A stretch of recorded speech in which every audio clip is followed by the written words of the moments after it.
Hello friend, this is Vikas Pandey and welcome to easytutsforyou.com। आज के इस ट्यूटोरियल में हम देखेंगे कि किस तरीके से फॉर लूप वर्क करता है। हम इसके लिए एक प्रैक्टिकल एग्जांपल बनाएंगे सी और सी प्लस प्लस दोनों में और देखेंगे कि इसकी वर्किंग कैसे होती है, इसको हम समझेंगे।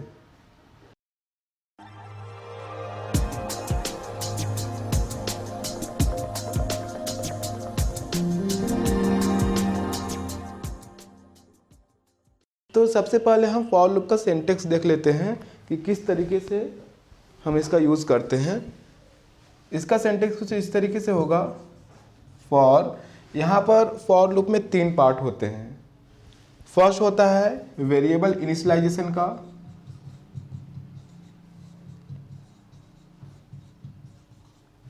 सेकेंड होता है टेस्ट कंडीशन का, जहाँ पर आप कंडीशन लिखते हैं, कंडीशन, और तीसरा जो है वो मैं शॉर्ट फॉर्म में लिख रहा हूँ, इंक्रीमेंट ऑब्लिक डिक्रीमेंट। कहीं कहीं पर यहाँ पर अपडेशन स्टेटमेंट या फिर वेरिएबल अपडेट ये लिखा होता है, मीन्स यहाँ पर जो वैल्यू होती है वेरिएबल की वो अपडेट होती है। तो यहाँ पर मैं लिख देता हूँ शॉर्ट फॉर्म में plus plus minus minus means increment oblique decrement. तो यहाँ पर वेरिएबल की वैल्यू अपडेट होती है।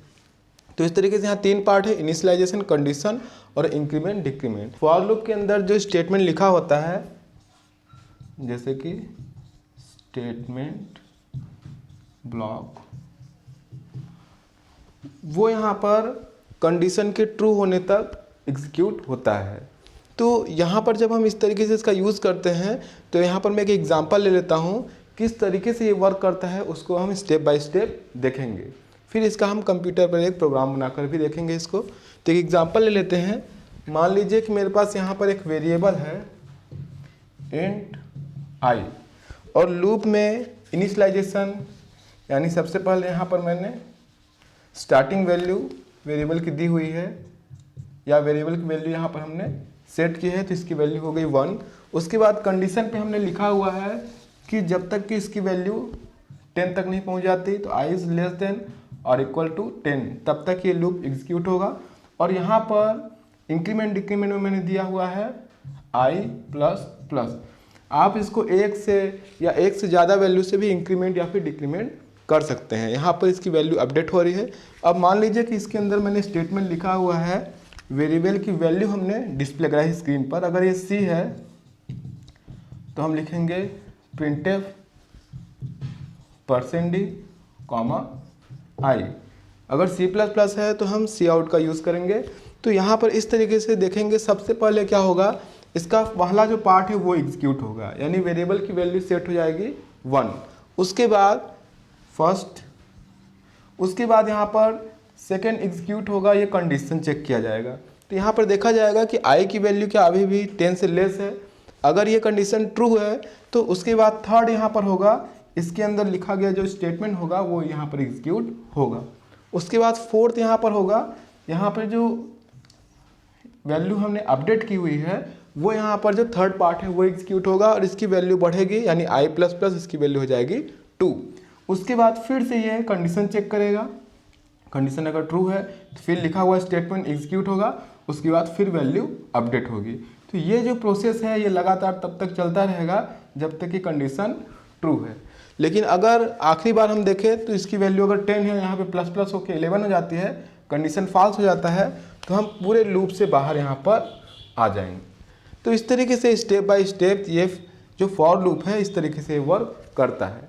यहाँ पर अगर हम इसको चेंज करके देखेंगे एग्जांपल में, अगर मैंने इसकी स्टार्टिंग वैल्यू जो है वो दे दी 11, तो आप देखेंगे कि ये एक बार भी एग्जीक्यूट नहीं होगा लूप, मतलब इसके अंदर लिखा गया स्टेटमेंट एग्जीक्यूट नहीं होगा और आपको एक ब्लैंक आउटपुट मिलेगा। क्योंकि जैसे ही इसकी वैल्यू यहाँ पर 11 सेट होगी और सेकेंड स्टेप में जाएगा ये कंडीशन चेक करने के लिए और देखेगा कि कंडीशन यहाँ पर फॉल्स है, मतलब आई की वैल्यू जो है वो 10 से छोटी नहीं है। तो यहाँ से ही हम लूप से पूरे बाहर हो जाएंगे, इसके अंदर लिखा गया स्टेटमेंट एग्जीक्यूट नहीं होगा। तो अब हम इसका एक प्रोग्राम सी और सी प्लस प्लस दोनों में बनाकर प्रैक्टिकल एग्जांपल द्वारा इसको कंप्यूटर पर समझेंगे।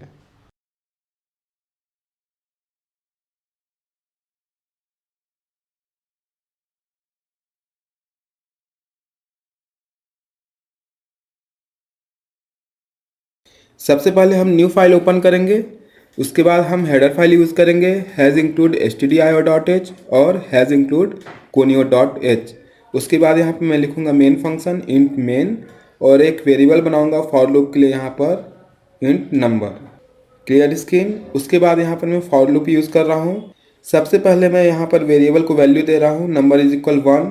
उसके बाद condition number is less than और इक्वल टू 10 और थर्ड पार्ट में नंबर प्लस प्लस। इसके अंदर मैं स्टेटमेंट लिख रहा हूँ जहाँ पर हम वेरिएबल की वैल्यू स्क्रीन पर डिस्प्ले कराएंगे। उसके बाद फॉर लूप क्लोज, उसके बाद गेट ch और लास्ट में रिटर्न 0 और यहाँ पर मेन फंक्शन क्लोज। अब हम प्रोग्राम को सेव करेंगे। यहाँ पर मैं प्रोग्राम को सेव कर रहा हूँ example.c नाम से।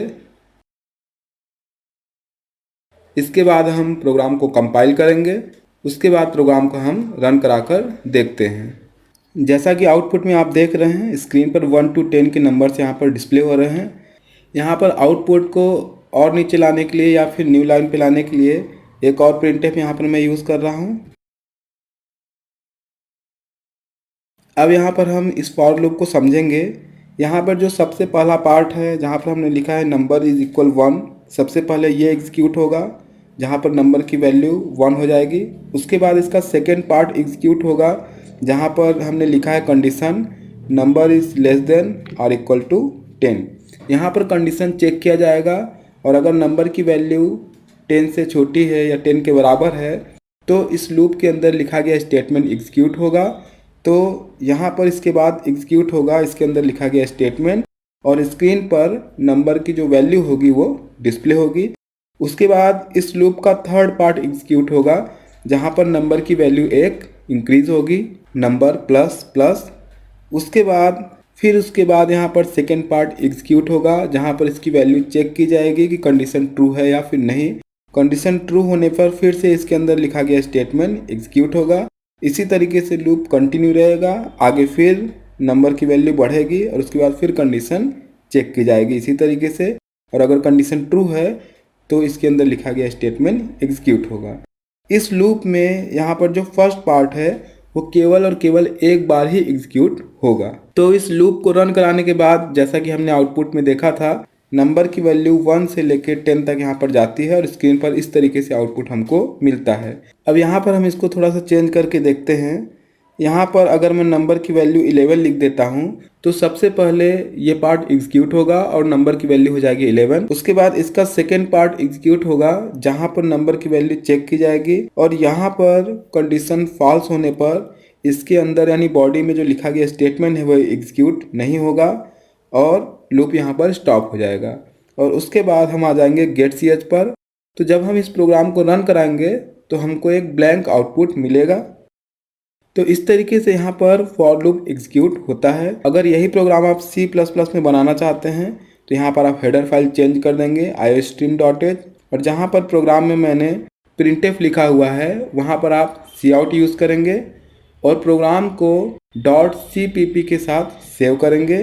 तो यहाँ पर मैं प्रोग्राम को सेव कर लेता हूँ example.cpp नाम से। उसके बाद हम प्रोग्राम को रन करा कर देखेंगे। तो जिस तरीके से फॉर लूप C में वर्क करता है उसी तरीके से C++ में रन कराने पर आपको आउटपुट मिलेगा। तो आज के इस प्रोग्राम में हमने C या फिर C++ में फॉर लूप के बारे में देखा कि किस तरीके से वर्क करता है। इसी तरीके से आगे के ट्यूटोरियल में हम और भी प्रोग्राम देखेंगे और भी एग्जाम्पल समझेंगे। आप हमारे साथ बने रहिए और अदर वीडियोस के लिए आप easytouchforyou.com पे लॉगिन कर सकते हैं।